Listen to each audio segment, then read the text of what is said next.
एक छोटी सी कहानी आप सभी के लिए। एक बार एक राज्य में एक बड़ी सी महल थी। उनमें राजा, मंत्री और प्रजागणों की बहुत भीड़ थी। सब कुछ ठीक चल रहा था।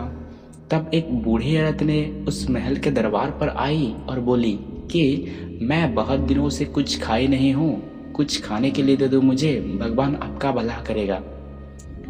जैसे तैसे करके ये बात राजा तक पहुंचे।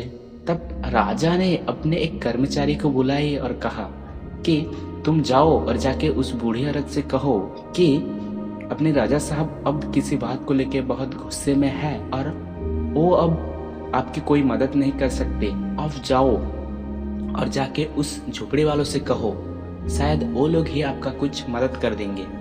जो कर्मचारी थे राजा के, उसने उस बूढ़ी औरत के पास आई और बोली कि ऐसी ऐसी बात है, हमारे राजा साहब अब किसी बात को लेके बहुत गुस्से में हैं और वो अब आपका कोई मदद नहीं कर सकते। अब जाओ और जाके उस झोपड़ी वालों से कहो, शायद वो लोग ही आपका कुछ मदद कर देंगे। तब बूढ़ी औरत ने उस महल के दरबार से चले गए और जाके उसी झोपड़ी में पहुंचे जहां पर गरीब लोग रहते थे। उन लोगों में से कुछ लोग ऐसे भी थे जिनके पास रहने के लिए तो जगह थी पर खाने के लिए कुछ भी नहीं था। तब बूढ़ी औरत ने उन झोपड़ी वालों से कहा कि ऐसी ऐसी बात है और मैं बहुत दिनों से कुछ खाई नहीं हूँ, कुछ खाने के लिए दे दो मुझे, भगवान आपका भला करेगा। बूढ़ी औरत की बात को सभी ने सुनते हुए भी अनसुने कर देते थे और कुछ लोग तो बूढ़ी औरत से ये भी कहा कि हमारे पास तो कुछ है नहीं खाने के लिए और हम आपको क्या दे सकेंगे। ये बात सुन के बूढ़ी औरत ने वहाँ से चलने ही वाली थी। तब एक छोटी सी बच्ची ने बूढ़ी औरत के पास आई और बोली कि मैं आपकी कोई बड़ी मदद तो नहीं कर सकती हूँ, पर मेरे पास ये कुछ खाने की चीज़ें हैं, अगर आप बुरा ना मानो तो इसे हम दोनों थोड़ा थोड़ा मिल बांट के खाते हैं। तब बूढ़ी औरत ने और उस बच्चे ने खाना खाए।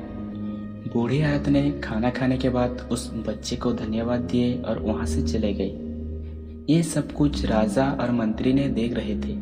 तब मंत्री ने राजा से कहा कि राजा साहब, आप तो इतने धनवान और दानी हो, पर ना जाने उस बूढ़ी औरत को आप ऐसे क्यों जाने दिए। तब राजा ने मंत्री से कहा कि मैं तो ये जानना चाहती थी कि उन झोपड़ी वालों में से कौन ऐसा व्यक्ति है जो ये बूढ़ी औरत की मदद कर सकते हैं। तब एक छोटी सी बच्ची ने आई जिसके पास न खाने के लिए खाना थी न रहने के लिए जगह थी। वो एकदम से अनाथ ही थी। उस बच्चे को बिना कुछ कहते हुए भी उसने उस बूढ़ी औरत की मदद की।